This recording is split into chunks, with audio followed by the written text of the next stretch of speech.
अच्छा, और यह भी अद्भुत संगति है। इन लोगों ने, शंकर जी ने जब कहा कि सर्वत्र समान व्याप्त हैं, तो देवताओं ने कहा तो मिलेंगे कैसे? बोले ये दूसरी बात है, प्रेम ते प्रकट हो ही मैं जाना। आप प्रेम पूर्वक पुकार कीजिए, भगवान वहीं मिलेंगे। और यह भी विलक्षणता देखो, क्या भगवान को पाने के लिए परिवारिक जन तो मंदिर में जाते, साधु जन वन में जाते। भगवान को पाने के लिए हम लोग मंदिर में जाते हैं, और जो विरक्त हो जाते हैं वे वन में जाते हैं। पर अद्भुत बात है, क्या दशरथ जी को यही तो खुशी है कि मुझे न वन में जाना पड़ा और न मंदिर में जाना पड़ा, मोरे गृह आवा प्रभु सोई, घर में। अगर सर्वत्र समान न होते तो क्या घर में मिलते? अरे जाने दो, राम जी तो गृह में ही आए, गृह में। राम जी तो राजा के गृह में आए, लेकिन राम जी से भी अधिक गजब कर दिया भगवान कृष्ण ने। बोले राम जी तो गृह में आए, श्री कृष्ण तो बंदी गृह में। इसका ये अर्थ नहीं कि भगवान घर में ही रहने वालों को, अरे जेल में भी कोई रहे तो भगवान मिल जाते हैं मंदिर। हरि व्यापक सर्वत्र समाना, प्रेम ते प्रगट हो ही मैं जाना। और शिव जी कहते हैं मोर वचन सबके मन माना, साधु साधु कर ब्रह्म बखाना। और वहीं प्रार्थना की गई, जय जय सुरनायक जन सुखदायक प्रणत पाल भगवंता। तो मानो भगवान शंकर ने यह कहा कि भगवान सर्वत्र समान रूप से व्याप्त है, इसलिए आपको कहीं भटकने की जरूरत नहीं। आप जहां हैं वहीं प्रेम से पुकारो, भगवान वहीं प्रकट हो जाएंगे। और हमारी संस्कृति ने तो अद्भुत संदेश दिया, पत्थर के खंबे में से भी भगवान प्रकट हुए। न भगवान कहीं गए, न पत्थर के खंबे कहीं गए। अगर किसी का अभाव है तो प्रहलाद का, प्रहलाद जी, हाँ, भक्त का अभाव है। भक्ति के भाव का प्रभाव ऐसा है कि भगवान कहीं भी प्रकट हो जाते हैं। और भगवान ने आश्वासन दिया कि डरो मत, मैं अवतार लेकर आ रहा हूं। अच्छा, कहां? ते दशरथ कौशल्या रूप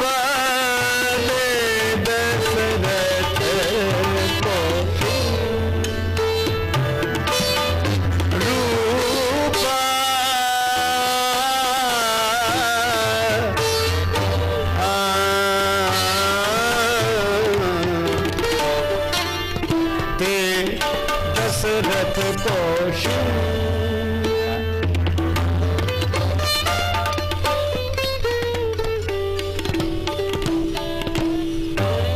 मुझे बात याद आई। एक संत से किसी ने पूछा कि महाराज अब तो पाप बहुत बढ़ रहा है, पृथ्वी पर बड़ा अत्याचार हो रहा है, भगवान अभी भी नहीं आ रहे? इतना अत्याचार, इतना पाप बढ़ गया तो भी भगवान नहीं आ रहे? महात्मा मुस्कुराए, बोले ये तुमसे किसने कह दिया कि पाप बढ़ जाने से भगवान आते हैं? अधर्म बढ़, बोले सुना है यदा यदा ही धर्म से ग्लानिर्भवति भारत, जब जब होए धर्म के हानि, सुना है। महात्मा बोले सुना तो है, लेकिन एक बात याद रखो। क्या? बोले भगवान पापियों के कारण नहीं आते, भगवान तो भक्त के कारण आते हैं। भगवान तो आज भी आ जाएं, पर दशरथ कौशल्या तो हो तब तो भगवान आए, वसुदेव देवकी तो हो तब तो भगवान आए। धन्य है महाराज दशरथ। इसीलिए महाराज दशरथ को कहा गया अवधपुरी रघुकुल मणि राव, रघुवंश मणि है महाराज दशरथ। किसी ने कहा कि इस रघुवंश की यशस्वी परंपरा में अनेक महिमामय महिपाल हुए, किसी को रघुवंश शिरोमणि नहीं कहा, दशरथ जी को क्यों? तुलसीदास जी बोले इसलिए कि इस वंश में महाराज भागीरथ हुए जो गंगा जी को प्रकट किए, महाराज हरिश्चंद्र जिन्होंने सत्य को प्रकट किया, महाराज दिलीप जिन्होंने सेवा का आदर्श उपस्थित किया, महाराज रघु जिन्होंने दान की यशस्वी परंपरा प्रकट की, पर तुलसीदास जी बोले दशरथ जी के मुकाबले का कोई नहीं। कहा क्यों? बोले भले ही किसी ने गंगा जी को प्रकट किया हो, किसी ने सत्य को, किसी ने सेवा को, किसी ने दान को, पर धन्य है महाराज दशरथ, इन्होंने तो सच्चिदानंद भगवान को ही प्रकट कर दिया, इसलिए दशरथ जी जैसा कोई नहीं। अधिक कहा जय सम को नहीं। अच्छा, जैसे महाराज दशरथ वैसी माता कौशल्या, तो पुनीत कौशल्या देवी। मुझे बाल लीला की एक बात याद आई। राम जी मचल गए, माता कौशल्या की साड़ी का आंचल पकड़ लिया। जननी की साड़ी को अंचल गई रूठे राम, मैया मोहि चंद देहु वचन उचारे। चंद्रमा चाहिए। माँ कौशल्या बोली, लाल जी भूतल पे ससिकों उतारिवों का खेल लाल। क्या चंद्र को धरती पर उतारना खेल है? अनहोनी बात नहीं बस की हमारे है। पर राम जी रो जा रहे, नहीं नहीं नहीं, चाहिए चाहिए। कवितावली में संकेत है गोस्वामी जी का, कबहू ससी मांगत आरी करें। राम जी रो रहे, क्यों? सोचत राजेश राम जननी तुम्हारे गे है, सर्वशक्तिमान सुत होई के पधारे हैं। अभूतल पे चंद को उतारी वो कठिन काह, आपने तो रामचंद्र भूमि पे उतारे हैं। तो चंद्र की कौन कहे रामचंद्र को, जो धरती पर उतार ले, वो माता कौशल्या है। तो इसलिए धन्य हम लोग इनका स्मरण करें। सीताराम जी की प्यारी रजधानी लागे, रजधानी लागे, मोहे मीठो मीठो सरजू जी को पानी लागे। सीताराम जी की प्यारी रजधानी,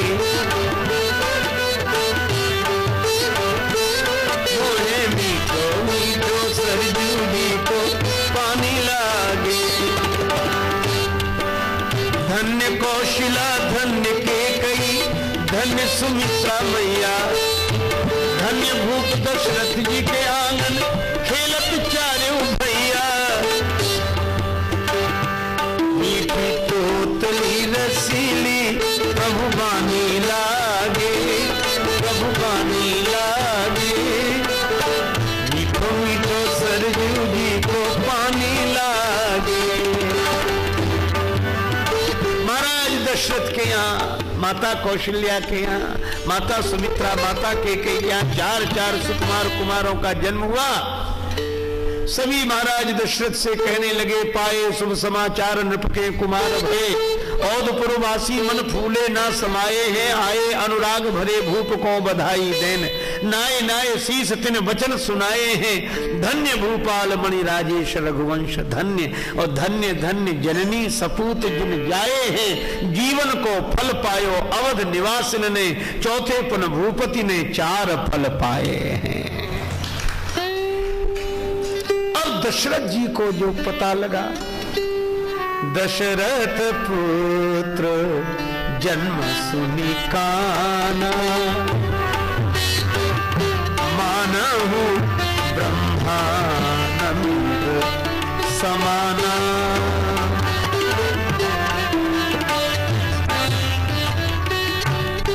अब तुलसीदास जी बहुत सूक्ष्म संकेत देते कि दशरथ जी ने जब पुत्र जन्म का समाचार सुना तो मानव ब्रह्मानंद समाना।